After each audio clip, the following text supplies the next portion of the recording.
اعوذ باللہ من الشیطان الرجیم بسم اللہ الرحمن الرحیم۔ اللہ تبارک و تعالیٰ کے نام سے شروع جو بڑا مہربان اور نہایت رحم کرنے والا ہے۔ آج سے کروڑوں سال پہلے اللہ تبارک و تعالیٰ نے اس کائنات کو تخلیق فرمایا اور پھر حضرت آدم علیہ السلام کے ذریعے اس کائنات کے اندر انسانی زندگی کی بنیاد رکھی۔ اسی طرح اللہ تبارک و تعالیٰ نے اس روئے زمین پر بے شمار قوموں کو آباد فرمایا اور ان قوموں کی طرف اپنے بے شمار انبیاء کرام کو مبعوث فرمایا۔ ہر ایک قوم کی طرف مختلف انبیاء کرام ان کی رشد و ہدایت کے لیے تشریف لائے۔ کم و بیش 1,24,000 انبیاء کرام اس روئے زمین پر تشریف لائے اور پھر اللہ تبارک و تعالیٰ نے اپنے پیارے حبیب حضرت محمد مصطفیٰ صلی اللہ علیہ وسلم پر نبوت کا دروازہ بند کر دیا۔ اب قیامت تک کوئی بھی نبی اس دنیا میں تشریف نہیں لائے گا۔ پیارے دوستو، اسی طرح بے شمار انبیاء کرام اپنے اپنے وقت میں اپنی اپنی قوموں کی طرف آئے اور دنیا سے واپس چلے گئے، لیکن 4 انبیاء کرام ایسے ہیں جو آج بھی زندہ ہیں اور وہ آج بھی لوگوں کی مدد کرتے ہیں اور ان کو ہدایت کی طرف بلاتے ہیں۔ یہ 4 انبیاء کرام کون کون سے ہیں اور اللہ تبارک و تعالیٰ نے ان انبیاء کرام کو کس وجہ سے زندہ رکھا ہے اور ان کے زندہ رہنے کی وجہ سے جو وجوہات ہیں، ان تمام سوالات کے جوابات آج کے اس ویڈیو میں ہم آپ کو بتائیں گے۔ لہٰذا آپ سے گزارش ہے کہ ہمارے اس ویڈیو کو اینڈ تک ضرور دیکھیے گا۔ پیارے دوستو، مختلف روایات اور احادیث نبوی کی روشنی میں 4 ایسے انبیاء کرام کا ذکر ملتا ہے جن کو اللہ تبارک و تعالیٰ نے آج بھی زندہ رکھا ہے، لیکن یہاں سوال یہ پیدا ہوتا ہے کہ ان 4 نبیوں کو اللہ تبارک و تعالیٰ نے کس وجہ سے زندہ رکھا ہے اور یہ 4 نبی کب تک زندہ رہیں گے؟ پیارے دوستو، پہلے نبی جن کو اللہ تبارک و تعالیٰ نے موت نہیں دی اور جن کو ہمیشہ زندہ رہنے کا ذکر قرآن پاک میں ملتا ہے، وہ ہے حضرت عیسیٰ علیہ السلام ہے۔ جب حضرت عیسیٰ علیہ السلام نے نبوت کا اعلان کیا، انہوں نے اپنے ارد گرد کے لوگوں کو جمع کر کے فرمایا کہ ہمیں اللہ تبارک و تعالیٰ کی طرف سے بھیجا ہوا نبی ہوں اور میں دعوت حق دینے کے لیے مبعوث کیا گیا ہوں، لیکن جس قوم کی طرف اللہ تبارک و تعالیٰ نے حضرت عیسیٰ علیہ السلام کو مبعوث فرمایا وہ قوم یہودی قوم تھی اور ان کی کتاب میں یہ واضح لکھا ہوا تھا کہ اللہ تبارک و تعالیٰ کا ایک نبی آئے گا جو یہودیوں کے دین کو ختم کر دے گا۔ اسی ڈر کی وجہ سے یہودیوں نے حضرت عیسیٰ علیہ السلام کو قتل کرنے کا منصوبہ بنایا۔ اگر حضرت عیسیٰ علیہ السلام زندہ رہے تو ہمارے دین کو ختم کر دیں گے۔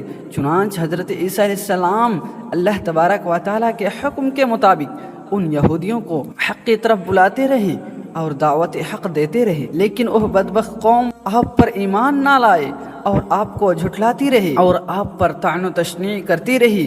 جب حضرت عیسیٰ علیہ السلام کو یقین ہو گیا اب یہ لوگ میری کسی بات کا یقین نہیں کریں گے اور اسی طرح جہالت پر ڈٹے رہیں گے، ایک دن آپ نے سب یہودیوں کو اکٹھا کیا اور ان یہودیوں سے کہا، آپ میں سے کون ہے جو اللہ تبارک و تعالیٰ کے دین کے اوپر ایمان لاتا ہے؟ تو ان میں سے تقریباً 12 یا 19 لوگ ایسے تھے جنہوں نے اس بات کا اقرار کیا کہ ہم اللہ تبارک و تعالیٰ کی وحدانیت پر ایمان لاتے ہیں، اور کہا کہ ہم مسلمان ہوئے اور یقیناً آپ ہماری بخششیں کا ذریعہ بنیں گے۔ ان خوش نصیب لوگوں کے علاوہ باقی تمام لوگوں نے دین اسلام کو قبول نہ کیا اور حضرت عیسیٰ علیہ السلام کو اسی طرح جھٹلاتے رہے اور اپنے سابقہ دین یعنی یہودیت پر قائم رہا۔ چنانچہ جب چند لوگ حضرت عیسیٰ علیہ السلام پر ایمان لے آئے تو یہودیوں نے دیکھا کہ اگر اسی طرح لوگ حضرت عیسیٰ علیہ السلام پر ایمان لاتے رہیں گے تو ہمارے دین تو ختم ہو جائے گا، کیوں نہ ہو کہ حضرت عیسیٰ علیہ السلام کو دعوت حق دینے سے روکا جائے یا معاذ اللہ ان کو قتل ہی کر دیا جائے۔ اسی طرح تمام یہودیوں کی مشاورت کے بعد حضرت عیسیٰ علیہ السلام کو قتل کرنے کا منصوبہ بنا لیا۔ چنانچہ یہودیوں نے ایک توتیا نوز نامی شخص کو مقرر کیا کہ وہ حضرت عیسیٰ علیہ السلام کو قتل کر دے۔ جب توتیا نوز حضرت عیسیٰ علیہ السلام کے پاس ان کو قتل کرنے کے ارادے سے جا رہا تھا، ادھر اللہ تبارک و تعالیٰ نے ایک فرشتے کو حکم دیا کہ جاؤ اور حضرت عیسیٰ علیہ السلام کو آسمان کی طرف اٹھا لاؤ۔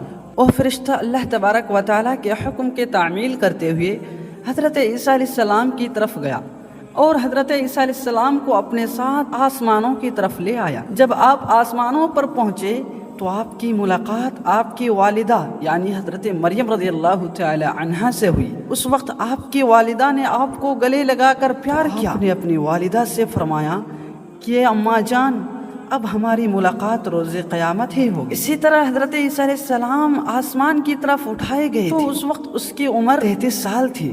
حضرت جبرائیل آپ کو بدلی کے ذریعے آسمانوں پر لے گئے تھے اور ادھر یہودی باہر کھڑے ہو کر اس شخص کا انتظار کر رہے تھے جس شخص کو انہوں نے حضرت عیسیٰ علیہ السلام کو قتل کرنے کے لیے بھیجا۔ نہ جانے کب طوطیانوس حضرت عیسیٰ علیہ السلام کو معاذ اللہ قتل کر کے باہر آئے گا۔ اس طرح جب کافی دیر گزر گئے لیکن وہ شخص واپس نہ آیا تو اس وقت تمام یہودیوں نے حضرت عیسیٰ علیہ السلام کے گھر کی طرف گئے اور دیکھے کہ ماجرا کیا ہے، تو انہوں نے وہاں ایک شخص کو پایا جن کا چہرہ حضرت عیسیٰ علیہ السلام جیسا تھا۔ انہوں نے اس کو قتل کر دیا اور قتل کرنے کے بعد انہوں نے دیکھا کہ یہ چہرہ تو حضرت عیسیٰ علیہ السلام جیسا ہے، پر یہ تو ہمارا بھیجا ہوا وہی شخص ہے یعنی جو طوطیانوس جس کو ہم نے حضرت عیسیٰ علیہ السلام کے قتل کے لیے بھیجا تھا۔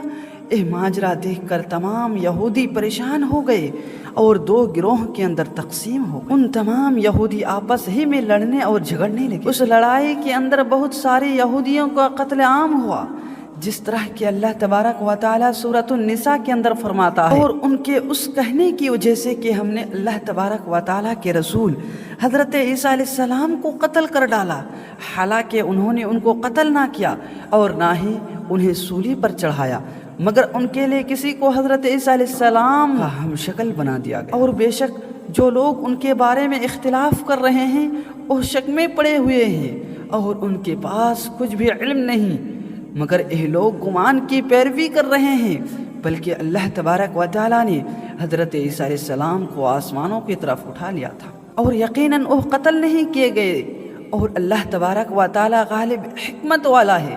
حدیث نبوی میں ہے کہ نبی کریم صلی اللہ علیہ وسلم نے ارشاد فرمایا کہ حضرت عیسیٰ علیہ السلام قیامت سے پہلے زمین پر تشریف لائیں گے اور سنت نبوی کے مطابق زندگی گزاریں گے۔ حضرت عیسیٰ علیہ السلام ہی سلیب کو توڑیں گے اور دجال کی جڑ سے خاتمہ کریں گے، اور حضرت عیسیٰ علیہ السلام تقریباً 7 برس تک اس دنیا کے اندر زندگی گزاریں گے اور اللہ تبارک و تعالیٰ کے دین کو عام کریں گے۔ آپ کو مدینہ کے سرزمین کے گنبد میں دفن کیا جائے گا، اور جو لوگ یہ عقیدہ رکھتے ہیں کہ حضرت عیسیٰ علیہ السلام معاذ اللہ قتل ہو گئے یا سولی پر لٹکائے گئے، وہ دائرہ اسلام سے خارج ہے اور وہ کفر کر رہے ہیں۔ پیارے دوستو، اب بات کرتے ہیں دوسری نبی جن کو اللہ تبارک و تعالیٰ نے زندگی عطا فرمائی، وہ حضرت خضر علیہ السلام ہے۔ حضرت خضر علیہ السلام ظاہری طور پر اس وقت اس دنیا میں تشریف لائیں گے جب دجال اس دنیا کے اندر ظاہر ہو جائے گا اور اس دنیا کے اندر اپنا فتنہ فساد پھیلا رہا ہوگا، اور دجال لوگوں کو اللہ تبارک و تعالیٰ کے دین سے دور کرے گا۔ اس وقت حضرت خضر علیہ السلام کچھ لوگوں کو اللہ تبارک و تعالیٰ کے دین کا حکم دیں گے اور ان کو اللہ تبارک و تعالیٰ کی وحدانیت کی طرف بلائیں گے۔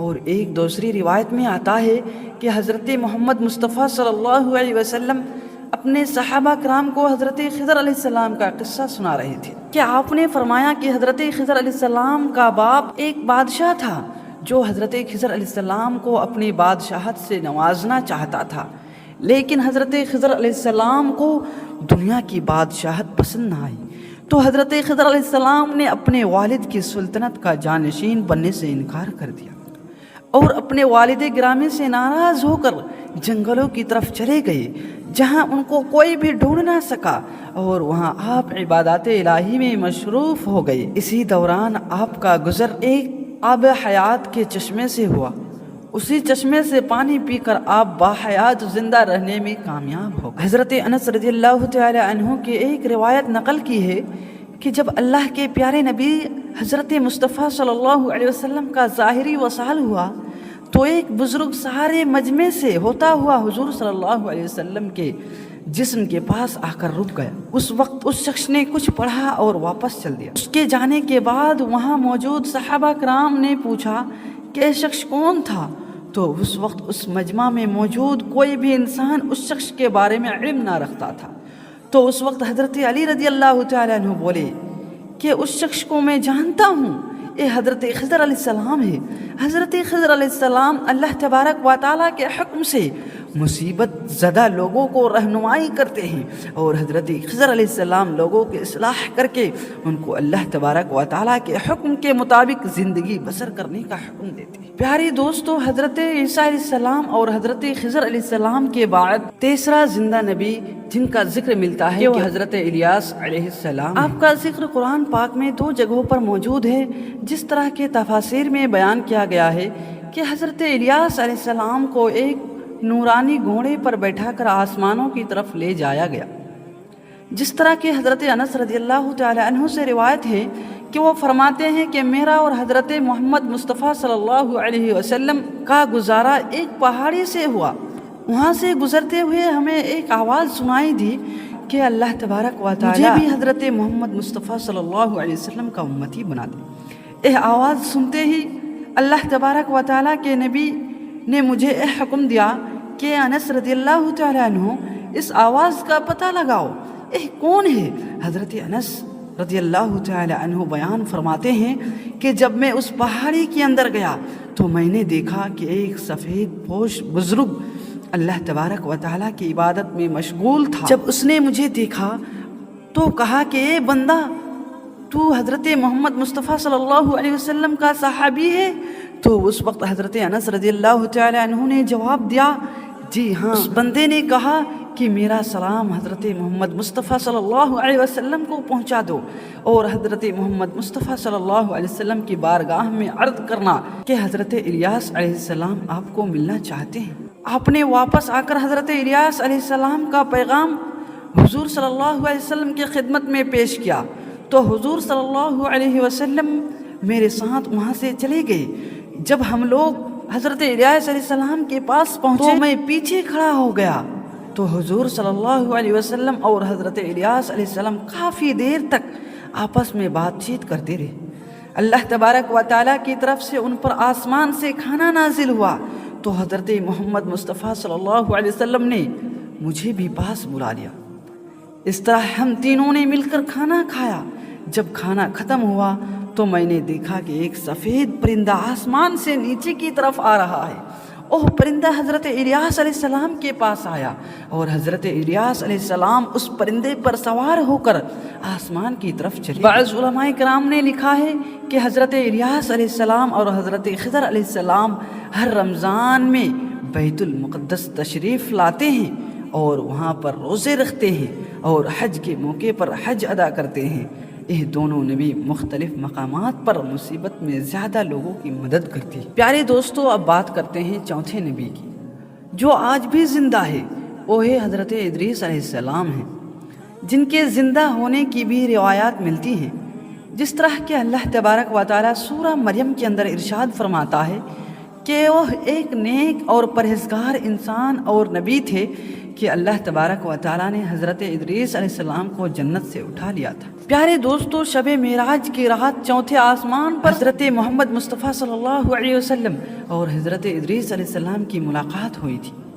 حضرت ادریس علیہ السلام کا چھٹے آسمان پر ہونے کا بھی ذکر ملتا ہے۔ حضرت ادریس علیہ السلام زمین کے سیر و تفریح کے ساتھ ساتھ اللہ تبارک و تعالیٰ کے ذکر میں مشغول رہا کرتے تھے۔ حضرت ابن عباس رضی اللہ تعالی عنہ فرماتے ہیں کہ حضرت ادریس علیہ السلام ایک درزی کا کام کیا کرتے تھے، آپ کپڑوں کی سلائی کرتے تھے اور اللہ تبارک و تعالیٰ کا ذکر بھی بلند کیا کرتے تھے۔ جب شام ہوتی تو آپ کی نیکیاں بے تحاشا ہو جاتی۔ زمین پر رہنے والے انسانوں میں سب سے زیادہ نیکیاں حضرت ادریس علیہ السلام کی ہوتی، اور آپ کی نیکیاں اللہ تبارک و تعالیٰ کے وہاں شمار ہو جاتی۔ حضرت ادریس علیہ السلام کو زندہ آسمانوں کی طرف اٹھا لیا گیا۔ ایک مرتبہ ملک الموت حضرت ادریس علیہ السلام کی خدمت میں حاضر ہوئے تو حضرت ادریس علیہ السلام نے ان سے کہا کہ مجھے موت کا ذائقہ چکھنا ہے۔ چنانچہ آپ کے کہنے پر ملک الموت نے آپ کی جان نکال لی تھی، اور پھر اللہ تبارک و تعالیٰ کے حکم سے آپ کو زندہ کر دیا۔ آپ نے فرشتے سے درخواست کی کہ میں دوزخ کو دیکھنا چاہتا ہوں۔ پھر آپ کو دوزخ میں لے جایا گیا اور وہاں کا سیر کرائے گئے۔ پھر آپ نے جنت کی سیر کرنے کا ارادہ کیا تو آپ کو جنت کی سیر کرائی گئی اور آپ کو جنت میں داخل کر دیا گیا۔ جنت کو دیکھنے کے بعد حضرت ادریس علیہ السلام نے یہ فیصلہ کیا کہ اب میں یہیں پر رہنا پسند کروں گا۔ چنانچہ فرشتے نے آپ کو کہا کہ اپنے مقام کی طرف واپس چلی جائے۔ اسی وقت اللہ تبارک و تعالیٰ کی طرف سے فرشتے کو حکم ملا کہ حضرت ادریس علیہ السلام کو یہیں پر رہنے دیا جائے۔ اسی طرح حضرت ادریس علیہ السلام نے موت کا مزہ چکھا تو اللہ تبارک و تعالیٰ کا وہ حکم بھی پورا ہو گیا کہ کل نفس ذائقۃ الموت، کہ ہر جان کو موت کا مزہ چکھنا ہے۔ چنانچہ حضرت ادریس علیہ السلام کی جب روح قبض کر لی گئی تو اللہ تبارک و تعالیٰ کے اس حکم کی تکمیل ہو گئی اور پھر دوبارہ زندہ ہو کر آپ جنت میں داخل ہو گئے اور حضرت ادریس علیہ السلام جنت ہی میں ٹھہرنے کا ارادہ کیا تو اللہ تعالیٰ نے آپ کی خواہش کو پورا کر دیا۔ دوستو، اگر آج کے ویڈیو آپ کو پسند آیا ہو تو آپ اس ویڈیو کو لائک کر کے ہمارے چینل کو سبسکرائب ضرور کریں، اور مزید آگے اسی طرح کی ویڈیو کے لیے آپ ہمارے ساتھ جڑے رہیں۔ پھر ملتے ہیں آپ کے ساتھ اگلے کسی نئے ویڈیو کے ساتھ، تب تک کے لیے السلام علیکم ورحمۃ اللہ وبرکاتہ۔